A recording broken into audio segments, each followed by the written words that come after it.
రాష్ట్ర ప్రభుత్వం ప్రతిష్టాత్మకంగా అమలు చేస్తున్న 4 కొత్త పథకాలపై ఎలాంటి సందేహాలు వద్దని, అర్హులకే పథకాల ద్వారా లబ్ధి చేకూరుస్తామని డీఆర్‌డీఓ పీడీ మండల ప్రత్యేకాధికారి శ్రీధర్ స్పష్టం చేశారు. మానకొండూరు మండలం అన్నారం గ్రామంలో ఇందిరమ్మ ఇల్లు, రైతు భరోసా, కొత్త రేషన్ కార్డుల పంపిణీ, ఇందిరమ్మ ఆత్మీయ భరోసా పథకాల కోసం లబ్ధిదారులను గుర్తించేందుకు నిర్వహించిన గ్రామ సభకు ఆయన హాజరయ్యారు. కాగా ప్రజాపాలన గ్రామ సభలో ఇందిరమ్మ ఆత్మీయ భరోసా, ఇందిరమ్మ ఇండ్లపై నిరుపేద రైతులు, ఇందిరమ్మ ఇండ్ల లబ్ధిదారులు అధికారులను నిలదీశారు. ముందుగా పూర్తిగా ఇల్లు లేని లబ్ధిదారులకు ఇల్లు మంజూరు చేస్తామని చెప్పి, ఇప్పుడు రేకుల షెడ్డు, గూనెపెంకల ఇండ్లు ఉన్నవారి పేర్లు ముందుగా ఇవ్వడం ఏమిటని ప్రజలు ప్రశ్నించారు.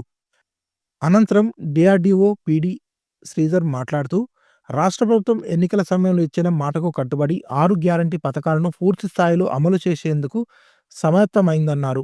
గ్రామ సభల్లో వెల్లడించే జాబితాలో పేర్లు లేని అర్హులైన నిరుపేదలకు మళ్లీ దరఖాస్తు చేసుకునే అవకాశాన్ని ప్రభుత్వం కల్పించిందన్నారు.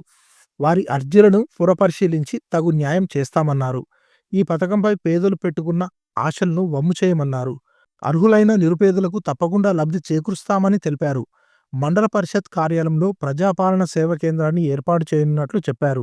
దరఖాస్తుదారులు నేరుగా మండల పరిషత్ కార్యాలయంలోనూ దరఖాస్తు చేసుకోవచ్చని సూచించారు. ఈ కార్యక్రమంలో MPO Kiran Kumar, RI Fahimuddin, AEO Srinivas, EGS technical officer Srinivas, panchayat కార్యదర్శి మహితాబ్ తదితరులు పాల్గొన్నారు. ఆత్మీయ ఇందిరమ్మ ఆత్మీయ భరోసా ఒకటి, రైతు భరోసా ఒకటి, గృహాల మంజూరీ, అలాగే కొత్త రేషన్ కార్డులు జారీ, ఇవి 4 అంశంల మీద ఈ రోజు నుంచి మన జిల్లా వ్యాప్తంగా గ్రామ సభలు నిర్వహించుకొని అర్హులైన జాబితాను మనం ఈరోజు ఆమోదించుకుంటున్నాము.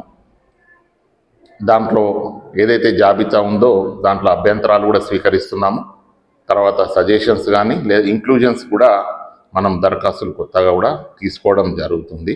ఇది నిరంతర ప్రక్రియ. ఈ 4 కార్యక్రమాలు ఎప్పుడూ అప్లికేషన్స్ తీసుకుంటూనే ఉంటాము. దాని మీద విచారణ జరిపి మనకు గైడ్లైన్స్ ప్రకారము టైం బేస్ కూడా ఇస్తున్నారు. సపోజ్ ఆత్మీయ భరోసా కింద ఒక అప్లికేషన్ వస్తే కన్సర్న్ ఎంపీడీఓ 10 రోజుల లోపు దాన్ని వెరిఫై చేసి ఆన్లైన్లో అర్హత ఉందా లేదా అనేది ఫస్ట్ నిర్ధారించుకొని, అర్హత ఉంటే మంజూరు ఇవ్వడం, అర్హత లేకపోతే ఎందుకు అర్హత లేదు అని చెప్పి ఒక స్పీకింగ్ ఆర్డర్ కూడా బెనిఫిషరీకి అందే విధంగా సాఫ్ట్వేర్ కూడా డిజైన్ చేయడం జరిగింది.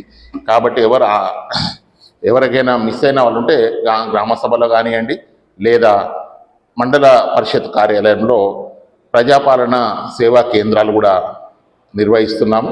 దాంట్లో కూడా అప్లికేషన్ తీసుకుంటే దాని మీద క్షుణ్ణమైన ఎంక్వైరీ జరిపి అర్హత ఉంటే ఖచ్చితంగా నిరంతర ప్రక్రియగా అర్హత వాళ్ళకి రావడం జరుగుతుంది. ఇది ప్రభుత్వ ఆదేశాలు ఈ విధంగానే ఉన్నాయి, ఆ విధంగానే ముందుకు పోతున్నాము.